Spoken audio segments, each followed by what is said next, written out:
ಈಗ ನಿನ್ನೆನೂ ಕೂಡ ನನಗೆ ಕಬ್ಬು ಬೆಳೆಗಾರರ ರೈತರ ವಿಚಾರವಾಗಿ ಬಂದಿದೆ. ಬೆಲ್ಲದ ಏನಾಯ್ತದು, ಯಾಕೆ ಕಪ್ಪು ಪಟ್ಟಿ? ಇವತ್ತು ಲಿಂಗಾಯತರ ಮೇಲೆ ಏನು ದೌರ್ಜನ್ಯ ಆಗಿತ್ತು, ಆ ದೌರ್ಜನ್ಯದ ಕರಾಳ ದಿನ ಇವತ್ತು ಒಂದು ವರ್ಷ ಆಯ್ತು ಲಿಂಗಾಯತರ ಮೇಲೆ ದೌರ್ಜನ್ಯ ಆಗಿ.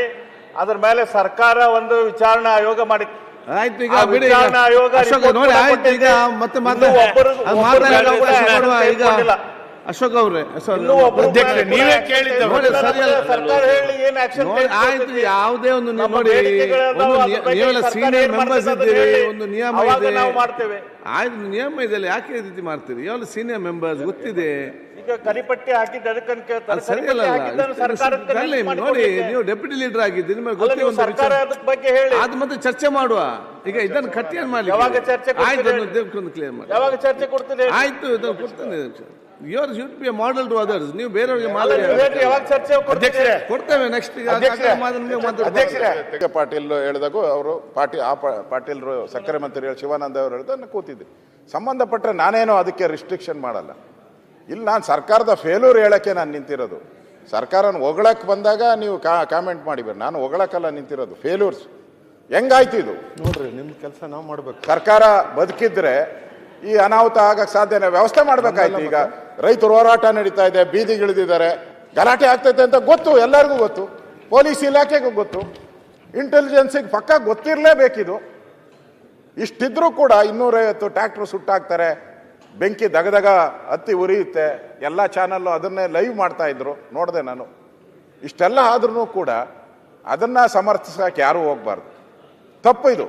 ಇದು ಮಾಡಿದಂಥವ್ರಿಗೆ ಸರಿಯಾದಂಥ ಶಿಕ್ಷೆನೂ ಆಗಬೇಕು, ಯಾರು ಮಾಡಿದ್ರು ಅನ್ನೋದು ಶಿಕ್ಷೆನೂ ಆಗಬೇಕು.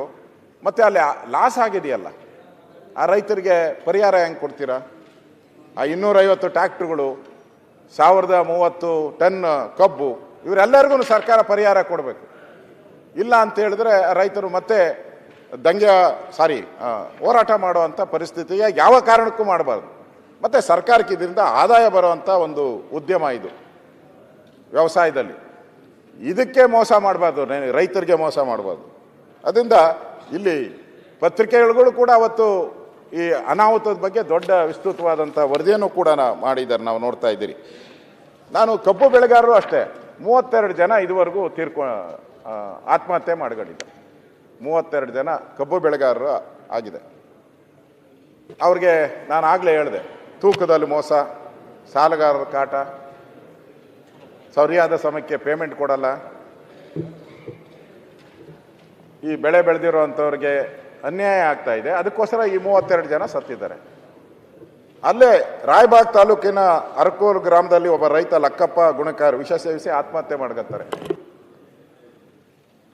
ಅವರು ಸಾವಿನ ನೋವಿನ ನಡುವೆ ಭಾಳ ದಿನ, 3-4 ದಿನ ಇರ್ಬೋದು. ಒಬ್ಬ ಮಂತ್ರಿನೂ ಅಲ್ಲಿ ಹೋಗಿಲ್ಲ, ಭೇಟಿ ಮಾಡಿಲ್ಲ,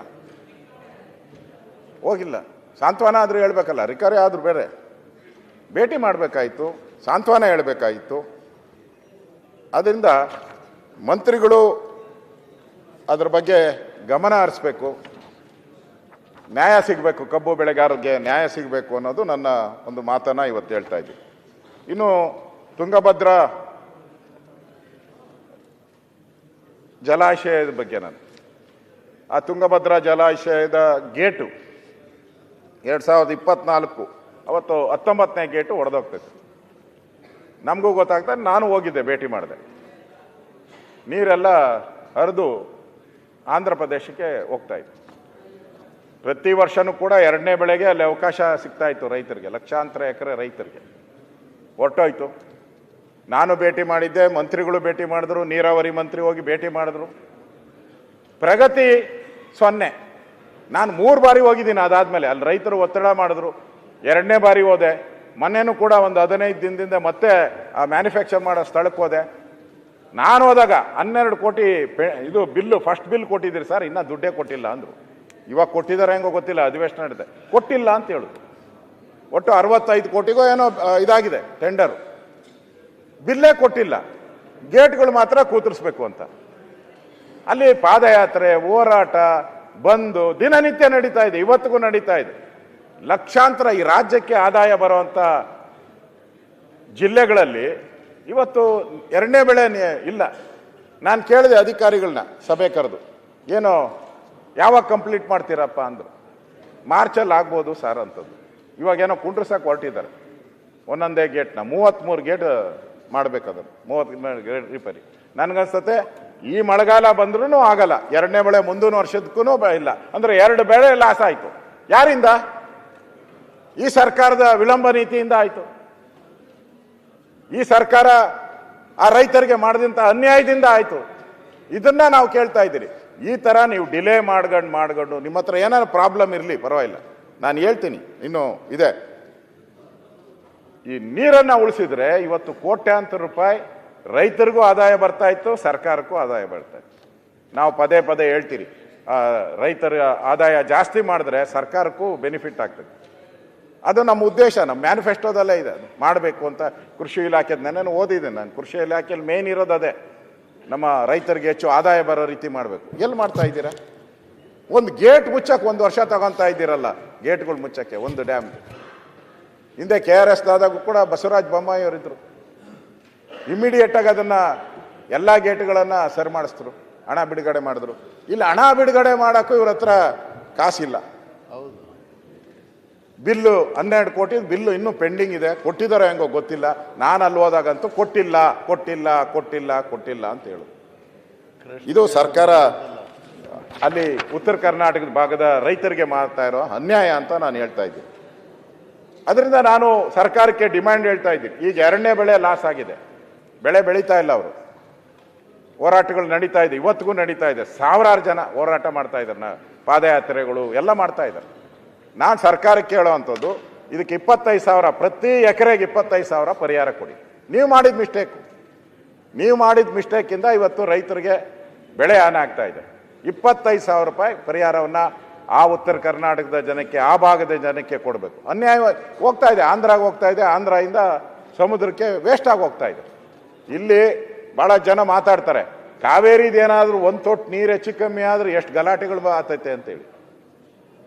ಅದೇ ಥರ ಇದನ್ನು ನೋಡಬೇಕಲ್ಲ, ಕಾವೇರಿ ಥರ ಈ ತುಂಗೇನೂ ನೋಡಬೇಕಲ್ಲ. ಇಲ್ಲಿ ಆಗ್ತಾ ಇರೋವಂಥ ರೈತರಿಗೆ ಆಗ್ತಾ ಇರೋ ನೋವನ್ನು ನೋಡಬೇಕಲ್ಲ. ವಿಧಾನಸಭಾ ಅಧಿವೇಶನ ಬೆಳಗಾವಿಯಲ್ಲಿ ನಡೀತಾ ಇದೆ, ಇವಾಗಾದರೂ ಇದ್ರ ಬಗ್ಗೆ ಚರ್ಚೆ ಆಗಬೇಕಲ್ಲ. ಯಾಕೆ ಗೇಟು ಯಾವಾಗ ಮುರಿದೋಯ್ತು, ಯಾವಾಗ ಕೂತರಿಸ್ತೀರಾ, ಎಷ್ಟು ಹಣ ಬಿಡುಗಡೆ ಮಾಡಿದ್ದೀರಾ ಕೊಡಬೇಕಲ್ಲ ಮಂತ್ರಿಗಳು. ಇಲ್ಲ, ಮಂತ್ರಿಗಳಿಗೆ ಅದಿಲ್ಲೇ ಇಲ್ಲ. ಅವ್ರು ಪೂರ್ತಿ ಬೆಂಗಳೂರು ಡೆಲ್ಲಿಯಲ್ಲೇ ಕೂತಿದ್ದಾರೆ, ನೀರಾವರಿ ಮಂತ್ರಿ. ಡೆಲ್ಲಿ ಬೆಂಗಳೂರು ಬಿಟ್ಟು ಎಲ್ಲೂ ಹೋಗಿದ್ದು ಕಾರಣ. ಇಲ್ಲಿಗಂತೂ ನಾನು ವಿರೋಧ ಪಕ್ಷದ ನಾಯಕನಾಗಿ 3 ಬಾರಿ ಹೋಗಿದ್ದೀನಿ. ಅವ್ರು 1 ಬಾರಿ ಏನೋ ಹೋಗಿದ್ದನ್ನು ನೋಡಿದ್ದೀನಿ ಅಷ್ಟೇ, ಹೋಗಿಲ್ಲ ಅವರು. ಮತ್ತೆ ಉತ್ತರ ಕರ್ನಾಟಕದ ಅಭಿವೃದ್ಧಿ ಆಗಬೇಕು ಹಣ ಎಲ್ಲ ಆಗ್ತೈತೆ. ಹಣನೇ ಬಿಡುಗಡೆ ಮಾಡಿಲ್ಲ, ಸರ್ಕಾರದ ಯೋಗ್ಯತೆಗೆ ಹಣ ಬಿಡುಗಡೆ ಮಾಡಿಲ್ಲ. 12 ಕೋಟಿ ಅಭಿವೃದ್ಧಿ ಹೆಂಗಾಗ್ತೈತೆ? ಇದು ಭಾಳ ಮೋಸ ಮಾಡ್ತಾ ಇದ್ದಾರೆ ಅಧ್ಯಕ್ಷರೇ ಉತ್ತರ ಕರ್ನಾಟಕ. ಇದು ಒಂದು ಎಕ್ಸಾಂಪಲ್. ನೀರಿನ ವಿಚಾರವಾಗಿ ಬೇರೆದೇನೋ ಒಂದು ಸ್ವಲ್ಪ ಹೆಚ್ಚು ಕಮ್ಮಿ ಆಗಲಿ, ನೀರಿನ ವಿಚಾರವಾಗಿ ನೀರು ಹಾಳಾಗ್ತಾ ಇದೆ, ಅನ್ಯಾಯ ಆಗ್ತಾ ಇದೆ ಅಂತ ನೀರಿಗೂ ವ್ಯವಸಾಯಕ್ಕೂ ಕೊಡುವಂಥ ಯೋಗ್ಯತೆಯನ್ನು ಇವತ್ತು ಸರ್ಕಾರ ಕಳ್ಕೊಂಡಿದೆ. ಅದಕ್ಕೋಸ್ಕರ ನಾನು ಈ ಪದವನ್ನು ಉಪಯೋಗ ಮಾಡ್ತಾ ಇದ್ದೀನಿ ಅಧ್ಯಕ್ಷರೇ. ಭಾಳ ಪ್ರಮುಖವಾಗಿ ಈಗ ಉತ್ತರ ಕರ್ನಾಟಕದ ಅಸಮತೋಲನದ ಬಗ್ಗೆ ಮಾತಾಡಿದ್ರು. ಡಾಕ್ಟರ್ ನಂಜುಂಡಪ್ಪ ವರದಿ 2007-8ರಲ್ಲಿ ನಂಜುಂಡಪ್ಪ ವರದಿ ಬರ್ತೈತೆ. ಆ ವರದಿ ಬಂದು ಅತಿ ಹೆಚ್ಚು ಭಾಗ ಅಲ್ಲಿರೋವಂಥದ್ದು ಈ ನಂಜುಂಡಪ್ಪ ವರದಿಯಲ್ಲಿ ಅತಿ ಹಿಂದುಳಿದ ವರ್ಗ, ಅತಿ ಹಿಂದುಳಿದ ಜಿಲ್ಲೆಗಳು, ತಾಲೂಕುಗಳು ಅಂತ ಮೆನ್ಷನ್ ಆಗ್ತದೆ. ಮಾನ್ಯ ಮುಖ್ಯಮಂತ್ರಿಗಳು ಉತ್ತರ ಕರ್ನಾಟಕದ ಬಗ್ಗೆ ಕೊನೆಯಲ್ಲಿ ಚರ್ಚೆ ಹಾಕಂತಾರಲ್ಲ, ಕೊನೆಯಲ್ಲಿ ಚರ್ಚೆ ಮಾಡಿ ಕೊನೆಯ ದಿನ ಉತ್ತರ ಕೊಟ್ಟು ಓಡಬೇಕು, ಎಸ್ಕೇಪ್. ಅವಾಗ ಒಂದು ಮಾತು ಹೇಳಿದ್ರು ಮುಖ್ಯಮಂತ್ರಿಗಳು, ನಾನು ಉತ್ತರ ಕರ್ನಾಟಕಕ್ಕೆ ನ್ಯಾಯ ಕೊಡ್ತೀನಿ, ತಾರತಮ್ಯವನ್ನು ಹೋಗಲಾಡಿಸ್ತೀನಿ, 6 ತಿಂಗಳ ಒಳಗಾಗಿ ಅರ್ಥಶಾಸ್ತ್ರರೊಬ್ಬರ ಅಧ್ಯಕ್ಷತೆಯಲ್ಲಿ ಉನ್ನತಾಧಿಕಾರಿ ಸಮಿತಿ ರಚನೆ ಮಾಡಿ 6 ತಿಂಗಳಲ್ಲಿ ವರದಿ ಕೊಟ್ಬಿಡ್ತೀನಿ. 6 ತಿಂಗಳು, 6 ತಿಂಗಳಲ್ಲಿ ಆಯಿತು. ಪ್ರೊಫೆಸರ್ ಎಂ ಗೋವಿಂದರಾವ್ ಅಧ್ಯಕ್ಷತೆಯಲ್ಲಿ ಉನ್ನತ ಪ್ರಾಧಿಕಾರ ಆಯಿತು. 6 ತಿಂಗಳಾಯಿತು, 12 ತಿಂಗಳಾಯಿತು. 6 ತಿಂಗಳಲ್ಲಿ ವರದಿ ಬರಬೇಕಾಗಿತ್ತು. 6 ತಿಂಗಳು ವರದಿನೂ ಬಂದಿಲ್ಲ. ಈಗ 12 ತಿಂಗಳಾಯ್ತು, ವರದಿನೂ ಇಲ್ಲ. ನಾನು ಮೊನ್ನೆ ಫೋನ್ ಮಾಡಿದ್ದೆ ಇಲಾಖೆಗೆ. ನಾನು ಈ ಸರಿ ಎಲ್ಲ ಇಲಾಖೆ ಸೆಕ್ರೆಟರಿಗೂ ಫೋನ್ ಮಾಡಿದ್ದೀನಿ. ನಾನು ಏನಪ್ಪ ಸ್ಥಿತಿ ಅಂತ ಹೇಳಿ ಅವ್ರು ಕೇಳಿದೆ. ಇನ್ನೂ ಮ್ಯಾಚಪ್ ಮಾಡ್ತಾ ಇದ್ದೀರಿ ಸರ್ ಅಂತ, ಮೇಕಪ್ ಮಾಡ್ತಾ ಇದ್ದೀರಿ ಸರ್ ಅಂತ. ಈ ಸಿನಿಮಾ ಮಾಡಬೇಕಾದ್ರೆ ಮೇಕಪ್ ಮಾಡ್ತಾರಲ್ಲ, ಕೊನೆ ಎಂಡಿಂಗ್, ಆ ಮೇಕಪ್ ಮಾಡ್ತಾ ಇದ್ದೀನಿ. ಮೇಕಪ್ ಮಾಡೋದು ಯಾವಾಗ? ವರದಿ ಬರೋದು ಯಾವಾಗ? ಯಾವಾಗ ಬರೋದು? ಮುಖ್ಯಮಂತ್ರಿಗಳು 6 ತಿಂಗಳಂತ ಇಲ್ಲಿ ಹೇಳ್ಬಿಟ್ರು, ವಿಧಾನಸಭೆಯಲ್ಲಿ ಇಲ್ಲೇ ಹೇಳಿದ್ರು. ಎಲ್ಲಿ ವರದಿನೂ ಇಲ್ಲ, ಉತ್ತರ ಕರ್ನಾಟಕ ಅಭಿವೃದ್ಧಿನೂ ಇಲ್ಲ. ಅಧ್ಯಕ್ಷ, ನಾವು ಚರ್ಚೆ ಮಾಡಿ ಪ್ರತಿ ಸರಿ ಮಾಡ್ತೀರಿ, ಎಲ್ಲ ಕಡೆ ದಿನನಿತ್ಯ ಕೂಗು, ಈಗ ಉತ್ತರ ಕರ್ನಾಟಕ ಸಪರೇಟ್ ಆಗಬೇಕು, ಈ ಥರದ್ದೆಲ್ಲ ನಾವು ನೋಡ್ತಾ ಇದ್ದೀರಿ. ಯಾಕೆ ಇದೆ delay? Because of delay. Any project ಉತ್ತರ ಕರ್ನಾಟಕ ಡಿಲೇ ಡಿಲೇ ಡಿಲೇ. ನಿರ್ಭೀತ, ನಿಷ್ಪಕ್ಷಪಾತ, ವಿಶ್ವಾಸಾರ್ಹ ಸುದ್ದಿಗಳಿಗೆ ಮತ್ತೊಂದು ಹೆಸರಾಗಿರೋ ನ್ಯೂಸ್ 18 ಕನ್ನಡ ಈಗ ಆಪ್ನಲ್ಲೂ ಲಭ್ಯ ಇದೆ. ದಯವಿಟ್ಟು ಇಲ್ಲಿರೋ QR ಕೋಡ್ ಅನ್ನ ಸ್ಕ್ಯಾನ್ ಮಾಡಿಕೊಂಡು ಆಪ್ ಡೌನ್ಲೋಡ್ ಮಾಡೋದಕ್ಕೆ ಮರಿಬೇಡಿ. ನಿಮ್ಮ ಬೆಂಬಲ ಹೀಗೆ ಸದಾ ನಮ್ಮೊಂದಿಗಿರಲಿ. ಧನ್ಯವಾದ.